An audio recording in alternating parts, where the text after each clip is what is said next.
আসসালামু আলাইকুম, সবাই কেমন আছেন? আশা করি ভালো আছেন।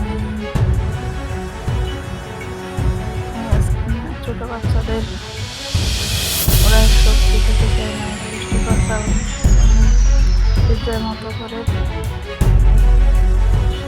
বিভিন্ন সবজি দিয়ে পিৎজার মতো করে পোস্ট করে দিলে পুষ্টিকর খাবার খেতে এভাবে সবজি এভাবে সাথে দিয়ে প্রথমে পুরো কলমি শাক নিয়ে নিলাম।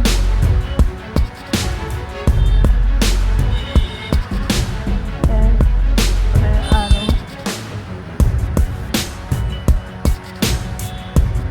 মিষ্টি কুমড়া, মিষ্টি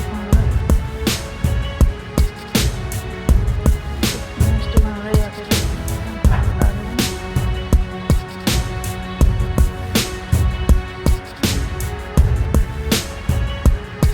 এরকম করে দিলে বাচ্চারা বুঝতেও পারবে না ওদের পুষ্টিকর খাবার।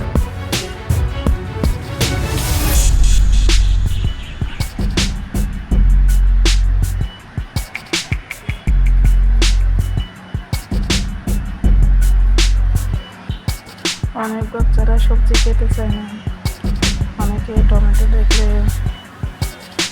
ফেলে দেয়, তারপর শাক দেখলে করে দিলে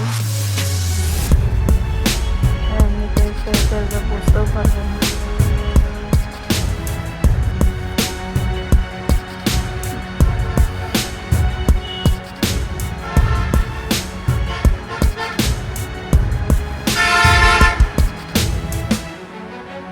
এর সাথে আমি 3টা ডিম দিয়ে দিলাম।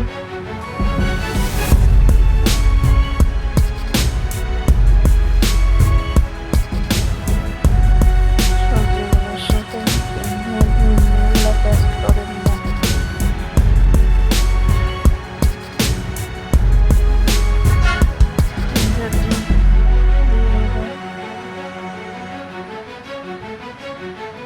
সবগুলো একসাথে এখানে একটু হলুদ, মরিচের গুঁড়া, কেননা ওরা জাল খেতে, বাচ্চারা জাল খায় না, সেজন্য কাঁচা মরিচ দিয়ে একটু লাল মরিচের গুঁড়া,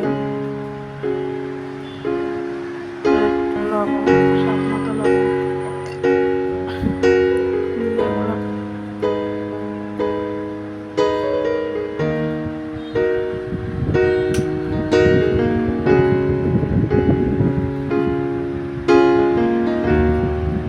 ওগুলো লবণ দিয়ে মেখে নিলাম।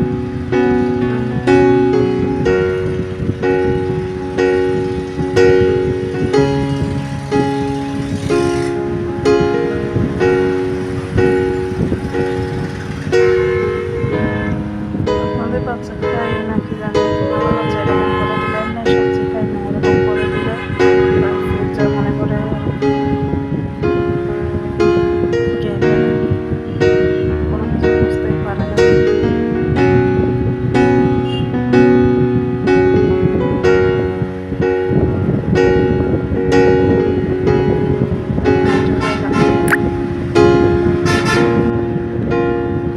তাই বানিয়ে দিছি, কারণ তেল দিয়ে দিলাম, আমি আগে থেকে তেল দিয়ে রাখছিলাম।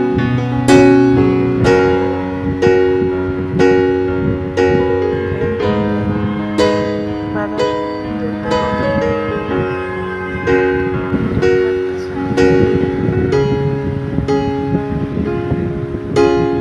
খেতে অনেক সুস্বাদু।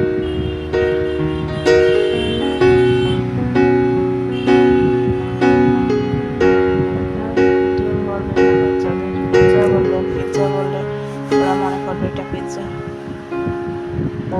তখন আমার বাচ্চারা তো পিৎজা বললে কে করে।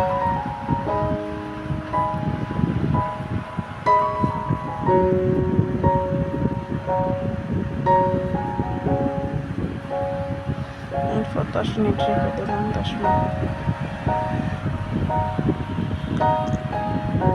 10 মিনিট রেখে দেওয়ার পর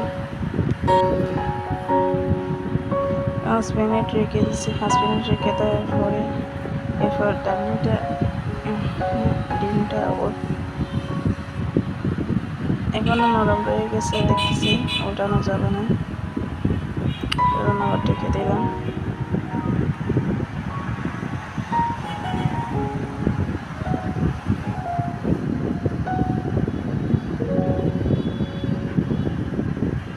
দেখুন কত সুন্দর হয়ে গেছে।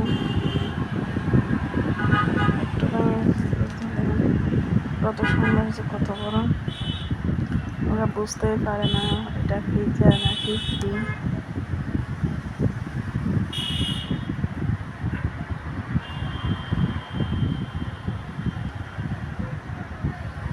বা গরম গরম ভাতের সাথে খেতে অনেক